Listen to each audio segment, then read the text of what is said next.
Delhi police की anti terrorist special cell की हत्या दिल्ली का टॉप मोस्ट वांटेड गैंगस्टर काला जेठी फरारी के दौरान डॉक्टर के नाम से दिल्ली का सबसे बड़ा गैंग चला रहा था। जी हाँ, बताना चाहेंगे, इन सब ने अपने कोड वर्ड रखे हुए थे और काला जेठी ने अपना नाम डॉक्टर रखा हुआ था। यही नहीं, जांच एजेंसियों की नजरों में धूल झोंकने के लिए थाईलैंड में बैठे जेठी के बाया हाथ काला राणा को टाइगर, तो कनाडा में बैठे उनके साथी गोल्डी बरार को अल्फा नाम दिया गया था।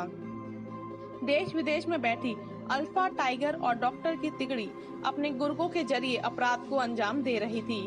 जांच में यह भी पता चला है कि जेठरी उर्फ डॉक्टर कभी अपने गुर्गों को खुद से कॉल नहीं करता था। डॉक्टर पहले कनाडा में बैठे अल्फा या फिर थाईलैंड में बैठे टाइगर को फोन करता था।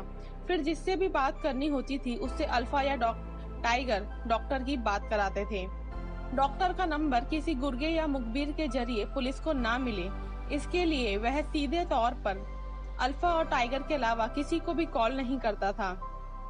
अल्फा और टाइगर गुर्गों को फोन करते थे और मोबाइल को स्पीकर मोड पर रखकर काला जेठरी से बात कराते थे। फरीदाबाद पुलिस की हिरासत से फरार होने के बाद काला इसी तरह से गुर्गों के संपर्क में रहकर उन्हें दिशा निर्देश देता था। जांच के दौरान यह भी खुलासा हुआ है कि काला उस डॉक्टर ने फरीदाबाद पुलिस की हिरासत से फरार होने के बाद कभी भी अपने देश में किसी से फोन पर सीधी तौर पर बात नहीं की। काला के पास दर्जनों फोन होते थे, लेकिन वह सिर्फ विदेश में ही अपने साथियों काला राणा और गोल्डी बरार को ही फोन करता था। काला और गोल्डी के विदेश में होने के चलते सुरक्षा एजेंसियां इनके फोन की डिटेल आसानी से नहीं निकाल सकती थी। हालांकि जेठरी के कुछ बार भारत से इंटरनेट कॉलिंग के जरिए उन्होंने बात की थी।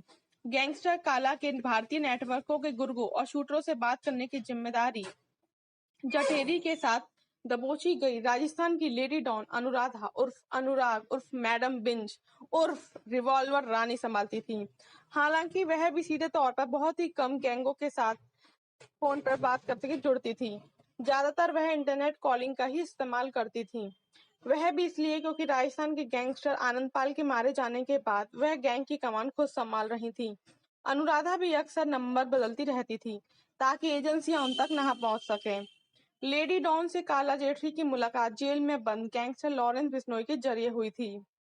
पुलिस हिरासत से फरार होने के बाद काला देश के करीब 20 प्रदेशों में गया। हालांकि कई जगहों पर वह मैच कुछ दिनों के लिए घूमने या फिर किसी अन्य काम से गया था, जिनमें से खासकर 10 प्रदेशों में काला ने अपने सहयोगी गैंगस्टर के गुर्गों के जरिए ठिकाने बनाए थे।